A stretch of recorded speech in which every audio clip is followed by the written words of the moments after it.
Selamat datang teman-teman, bersama saya Ketaren dari channel Obrolan Catur. Khrushchev Gambit adalah salah satu variasi yang agresif dari pembukaan gajah atau bishop opening.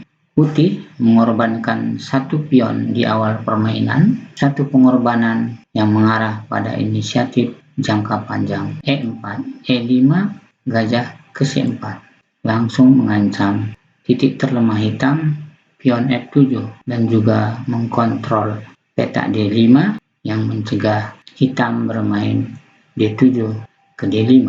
Langkah wajar hitam di sini adalah kuda ke F6. Main poin di sini adalah bila hitam menjawab dengan kuda F6, maka putih akan merespon dengan lanjutan yang sangat tajam D2, D4. Main lain lagi di sini adalah E memakan D4. Sebelum kita ke situ, kita akan coba melihat bila kuda memakan E4. Jawaban putih di sini adalah melakukan pertukaran dengan memakan pion E5. Kita mengawal dengan kuda C6 dan ini adalah satu langkah yang klasik yang biasa teman-teman lakukan. Gajah memakan pion F7 skak. Dan bila raja memakan, selanjutnya raja ke 8. Namun ini lebih baik dibanding dengan apabila kuda ke C6, menteri ke D5 untuk manuver skak mat di F7. Namun hal ini bisa dikawal oleh kuda ke G5 dan bila putih melakukan pertukaran dengan memakan kuda, mengancam menteri D8, menteri memakan F7 skak, raja ke D8. Di posisi ini kita bisa melihat kecenderungan menteri hitam akan melakukan skak dan mengancam dan juga manuver kuda forking dengan memakan pion E5, menteri mengancam G2. Di tahap ini teman-teman memungkinkan, tentulah di sini hitam akan lebih unggul. Jadi yang terbaik tadi adalah setelah kuda ke C6, gajah memukul pion F7, dan bila raja memakan F7, melakukan skak, raja ke E8, dan baiklah teman-teman, kita barusan melihat tadi jika hitam memakan pion E4, dan bagaimana kalau hitam bermain D6. Hal ini juga tidak direkomendasikan, karena setelah terjadi pertukaran, maka menteri hitam akan hilang. Demikian teman-teman. Kita kembali, apabila hitam langkah kuda ke C6 dengan maksud mengawal pion E5, tentunya hal ini juga tidak direkomendasikan karena putih akan memperoleh ruang serangan di petak pusat lebih banyak. Sebagaimana bisa kita lihat, praktis di sini kuda hitam akan hilang. Baiklah teman-teman, barusan tadi sudah kita melihat kuda memakan E4, D6, dan juga kuda ke C6. Sekarang kita akan coba melihat main lain. Hitam memakan pion D4. Sekarang putih tidak serta-merta mendorong E4, E5, mengingat dua jawaban hitam di sini akan memberi keunggulan bagi hitam itu sendiri. Counter attack D5, dan sekalipun dilakukan pertukaran skak, gajah memakan G7, dan bisa kita lihat teman-teman, dua posisi pion hitam pada baris keempat berada dalam pengawalan kedua gajah, sekaligus nantinya manuver kuda ke C6 dukung serangan pion C dan D4. Baiklah, kita kembali. Barusan kita melihat jika putih memakan kuda dan sebaliknya juga hitam melakukan pertukaran dengan memakan gajah. Kita menutup terjadi pertukaran kuda F6 memakan gajah di D7. Menteri memakan pion D4. Selanjutnya kuda mengancam menteri. Kembali menteri memakan pion hitam di petak D5. Dan teman-teman, langkah hitam di sini adalah open menteri dengan mengemakan pion E5 putih. Sekalipun putih melangkah kuda C3, terjadi pertukaran. Setelah di posisi ini teman-teman bisa melihat hitam lebih unggul dengan dua perwira yang sudah duluan lebih aktif. Demikian teman-teman, maka langkah yang terbaik E4, E5 tidak dianjurkan setelah hitam melangkah main lain tadi, pion E memakan pion D4. Adalah aristokrat Rusia bernama Urusov pada lebih dari 100 tahun yang lalu memperkenalkan ide cemerlang kuda ke F3, di mana ide ini pertama sekali diperkenalkan aristokrat Rusia bernama Urusov, dan tentunya sejak saat itu dikenal dengan nama Urusov Gambit. Tentu kita bisa melihat kuda memakan E4 dan menteri memakan D4 sambil mengancam kuda di E4. Langkah jawaban umum hitam di sini, main line hitam di sini adalah kuda kembali ke F6. Namun sebelum itu, bagaimana kita akan coba melihat kemungkinan lain bila kuda melangkah ke D6 sambil mengancam gajah C4. Putih melakukan rokade saat bila kuda makan gajah, hitam dan benteng skak di F, benteng skak di A1. Bila gajah menutup ke E7, bukan memakan kuda tapi langsung memakan pion G7 sekaligus mengancam benteng H8 ke F8. Untuk teman-teman bisa melihat akan menghadapi kesulitan, hitam akan kehilangan banyak perwira mengingat dilakukan skak. Oke teman-teman, kita kembali. Selanjutnya kemungkinan juga di sini kuda ke F5 mengancam menteri dan kembali benteng melakukan skak.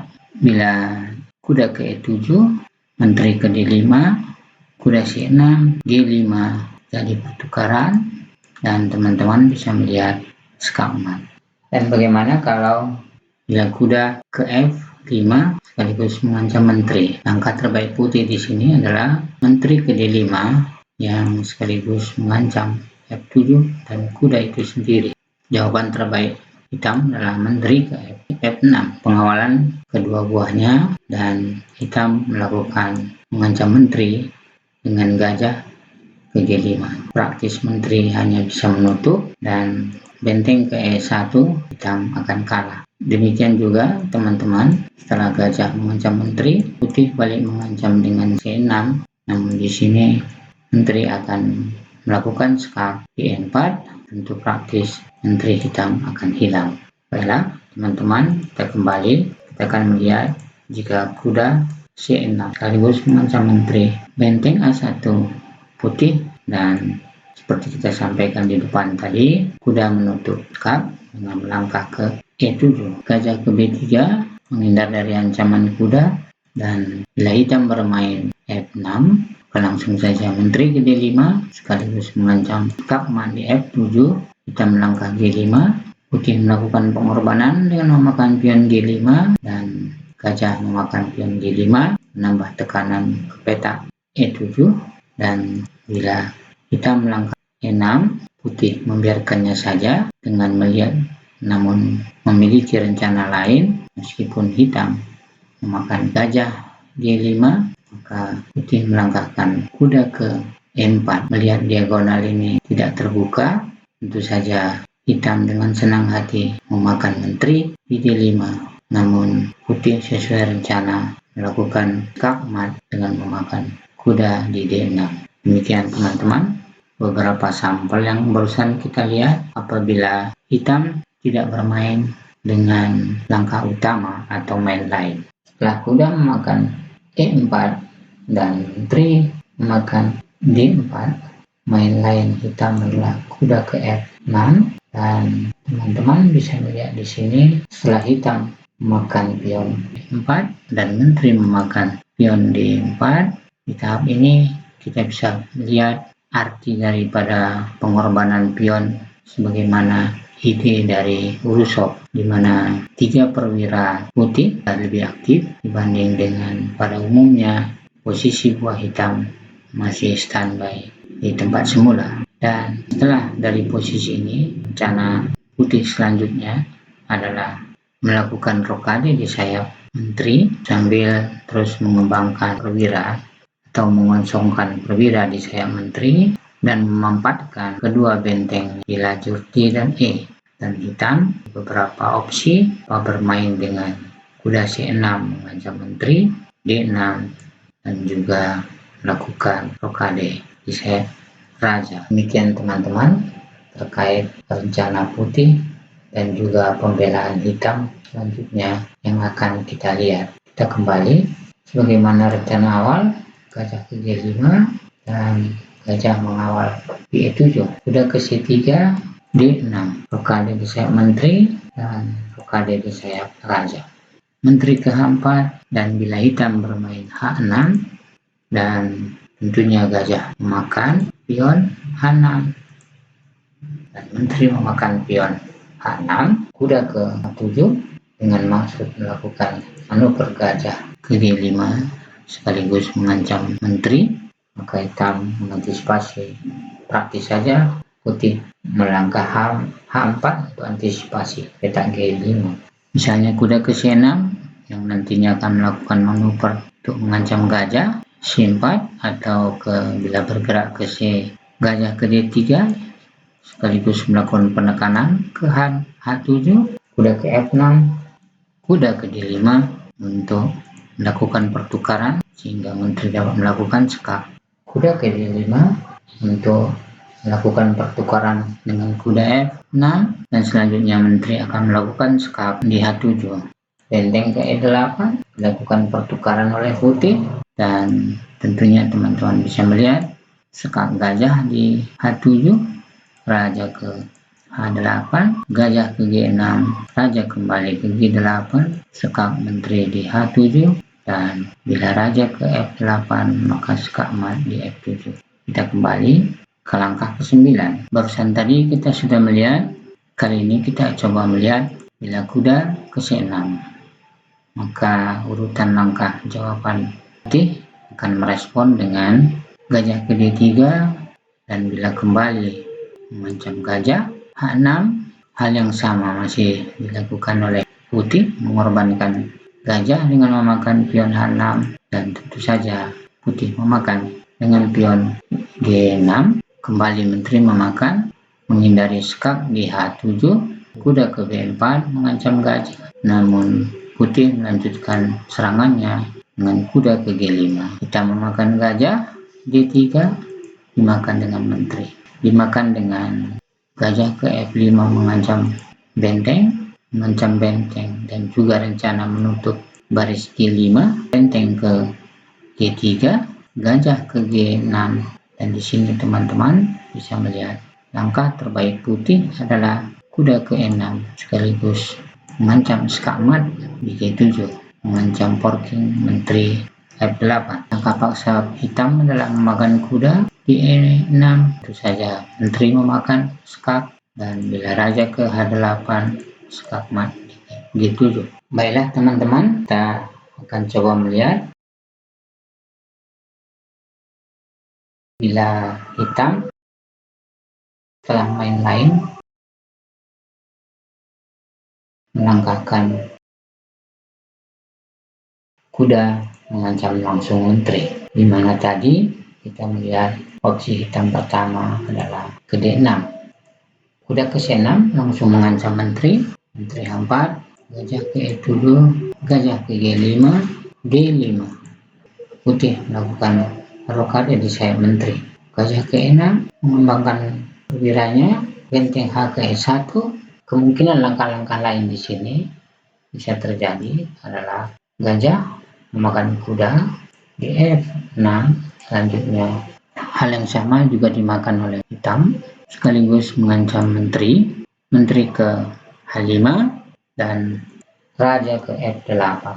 Namun jika kuda memakan D5, tentu G6 bagi hitam mengancam menteri yang terperangkap, kuda memakan gajah di F7, hitam memakan menteri, benteng melakukan sekak dengan memakan menteri di E8, hitam membalas, gajah memakan gajah di E6, pion memakan gajah, pion H5.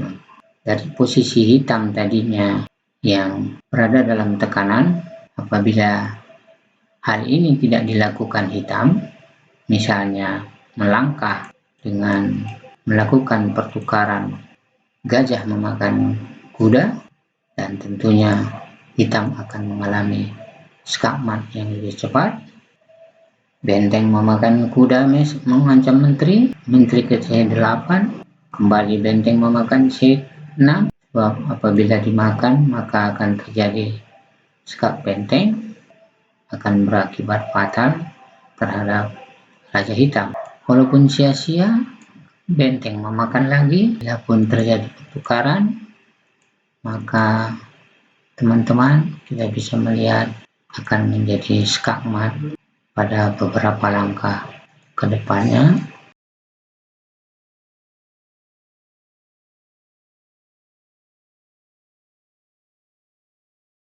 Demikianlah teman-teman langkah-langkah yang terjadi pada Urusop Gambit, satu pembukaan dengan pengorbanan buah di awal permainan, namun memiliki inisiatif jangka panjang. Terima kasih atas perhatian teman-teman.